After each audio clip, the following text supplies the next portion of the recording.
저는 지금 같은 분위기면 코로나 시대가 끝나는 시점부터 급격히 쇠락할 것이라고 생각하는 사람 중에 하나예요. 처음에는 돈을 생각하고 사업을 한 건 맞아요. 근데 사업을 하다 보면 그게 아닌 거예요. 굉장히 원초적인 얘기인데 구성원들이 좀 행복했으면 좋겠어요. 저는 정말로.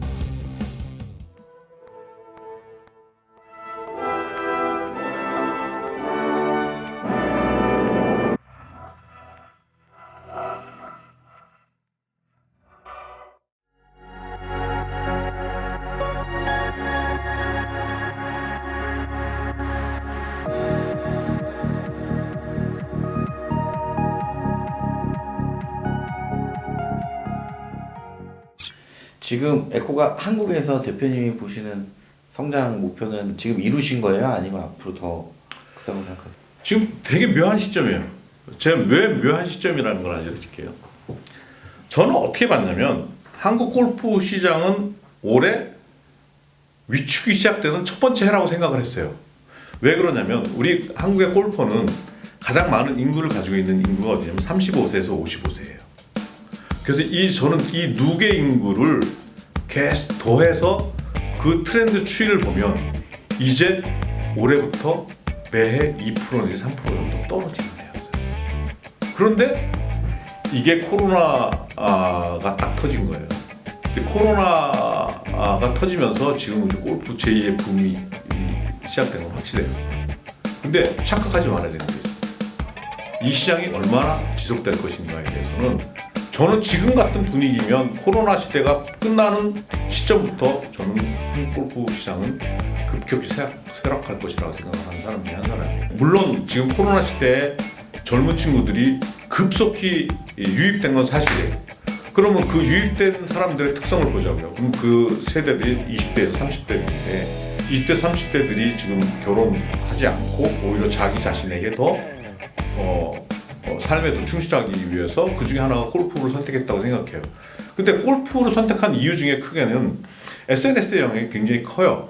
SNS는 대체적으로 뭐 얼굴 자랑을 한다든가 옷 자랑을 한다거나 뭐 나 어디 해외여행을 갔다거나 어느 좋은 호텔에 묵었다거나 이거 주제가 다 많잖아요. 맛있는 음식을 먹었다거나 그걸 동시에 다 충족시켜 줄 수 있는 스포츠가 골프예요. 그렇지 않아요? 그 좋은 골프장에서 젊은 친구 20, 30대 골프를 친다고 얘기하는 것은 마치 우리가 처음 골프 시작했을 때처럼 그들에게 강한 프레스티지를 주거든요. 그런데 지금처럼 그린피가 뭐 1년에 20, 30%씩 올라가고 KDP가 뭐 말도 안 되게 올라가고 하면 그들이 시장을 계속 유지시켜줄까요? 저는 아니라고 보거든요. 그 사이에 이미 골프 시장의 메이저를 이루고 있는 35세에서 55세 되는 시장은 이미 골프 시장을 떠나기 시작을 하거든요. 왜? 인구가 자연적으로 주니까. 그 다음에 젊은 친구들마저 그 시장이 갑자기 떠나버린다고요. 갑자기. 그 젊은 친구들도 나 골프 치러 해외 나가서 치는 게 더 싸고 더 내가 더 많은 기쁨을 주는데 굳이 한국에서 칠 이유가 하나도 없다라면 한국 시장은 급속히 붕괴할 수 있는 가능성이 매우 높아요. 저는 그 시점을 저는 뭐 내년 후반이나 내후년 초로 보거든요. 코로나가 이제 백신이 나온다고 생각하기 때문에. 그래서 착각하지 말아야 돼요. 골프 용품 업계에 있는 사람들이나 우리 골프에 종사하는 사람들은 그런 냉정함을 가지고 준비를 해야 돼요. 그 냉정함을 가지고 준비하는 이유는 딱 하나예요. 좋은 상품을 끊임없이 시장에서 마켓 쉐어를 유지하는 것 외에는 방법이 없어요. 지금은 아주 스페셜한 케이스고 이 시장은 결코 오래가지 않는다라는 게 제 기본적인 생각입니다.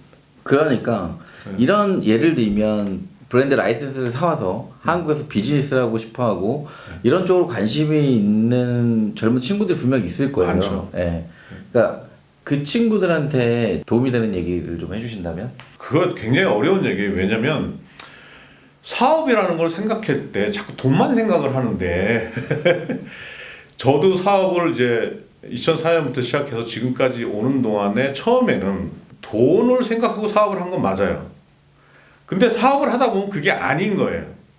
사업은 우리가 교과서에서 배우면 주주를 위해서 돈을 버는 일련의 과정이지만 나중에 주주들에게 떨어지는 돈은요 사실은 그렇게 많지가 않아요. 사업가는 저는 뭐 작은 회사를 운영하는 사람이지만 그 일련의 과정을 즐긴다라는 마음으로 사업을 해야지. 그 나머지 떨어지는 과실을 가지고 사업을 한다 그러면 그거는 사업을 하지 말아야 돼요. 근데 사람들은 전부 다 그걸 보고 사업을 하거든요.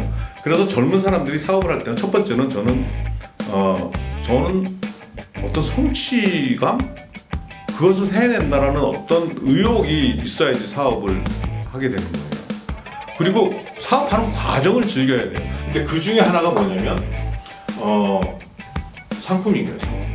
상품. 적어도 저 같은 경우는 좋은 상품을 시장에 내놓고 만들든 뭐 수입을 해가지고 오든 어디서 뭐 따가지고 오든 그 좋은 상품을 가지고 소비자한테 접근을 해야지. 더군다나 정보가 이렇게 홍수인 시대에, 소비자가 현명한 시대에, 그런 시대에 뭐 엉뚱한 제품을 가지고 그냥 막연한 감을 가지고 시장에 접근하면 백전백패입니다. 코로나 사태 여파로 대기업의 고용도 타격을 받아서 근로자 수가 지난 2달 동안 10,000명 넘게 줄었습니다. 특히 유통과 서비스 업종 타격이 컸는데요. 앞으로는 수출 기업들의 일자리도 걱정입니다. 코로나19가 확산한 2월과 3월 2달간 국민연금 가입 중단이 잇따라 가입자 수가 1,800여 명 줄었습니다. 지난해 같은 기간의 가입자 수가 3,400명 늘어난 것에 비춰보면 크게 대조적입니다. 유통업종에서만 2달간 4,000명 이상 일자리를 잃는 등 22개 업종 가운데 15개 업종에서 국민연금 가입자 수가 감소했습니다. 저는 굉장히 원초적인 얘기인데 지금은 생각이 많이 달라져서 저는 우리 회사 직원들이 몇 명 뭐 안 되는 직원이지만 구성원들이 좀 행복했으면 좋겠어요. 저는 정말로. 그리고 구성원들이 여기서 근무하는 것이 자랑스럽고 또 여기서 저랑 평생 근무하진 않겠지만 여기서 근무하다가 다른 곳에 가더라도 내가 정말 이 회사에서 제대로 사장한테 좋은 영향을 받았고 좋은 거를 배우고 왔다라는 생각을 가지고 있다라면 저는 성공한 사람일 것 같아요. 그래서 오히려 이번에 코로나 시대 때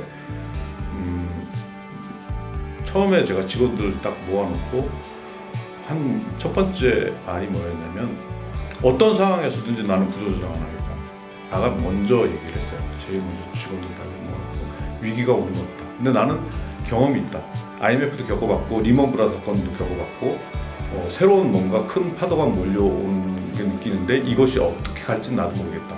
그러나 그런 과정 속에서도 어쨌든 난 우리 직원들을 내가 책임지고 보호하겠다라는 게 먼저 일성이었어요. 그것을 되게 직원들이 잘 믿어주더라고요. 그래서 금방 저희들이 시장 회복을 금방 했고 지금은 그 생각이 변함이 없고 그 다음에 저희는 대학까지 학비를 다 자제들 학비를 제가 줘요. 왜냐하면 지금 이제 받는 직원이 한 30명 되는데 회사로 봐서는 크지 않은 돈이지만 개인으로 봐서는 그게 굉장히 큰 돈일 수 있고 우리 회사는 대학원 학비도 주면 그들에게는 정말 이 회사가 정말 값진 회사가 되는 거예요. 그래서 그렇게 생각을 바꾸니까 회사 경영 시스템도 바뀌고 직원들도 더 행복하고 더 자부심을 갖게 되고 그래서 저희들 최근 몇 년 사이에 이직률이 거의 없어요. 뭐 나만 그렇게 생각하는지 모르겠는데 실제로 그래요.